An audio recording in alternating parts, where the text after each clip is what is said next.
Sebuah video yang menunjukkan sejumlah bus berhenti dan diminta harus putar balik viral di media sosial Minggu 10 Oktober 2021. Disebutkan antrian bus tersebut menuju sejumlah pantai di Gunung Kidul daerah istimewa Yogyakarta. Namun karena pantai di Gunung Kidul masih ditutup, bus-bus tersebut diminta untuk putar balik.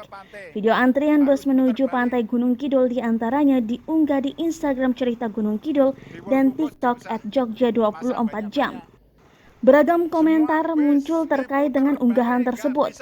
Terkait viralnya postingan itu, Kepala Bidang Pengembangan Destinasi Wisata Dinas Pariwisata Kabupaten Gunung Kidul Supriyanto mengatakan kejadian antrian bus itu terjadi di tempat pemungutan retribusi Tepus Minggu 10 Oktober 2021.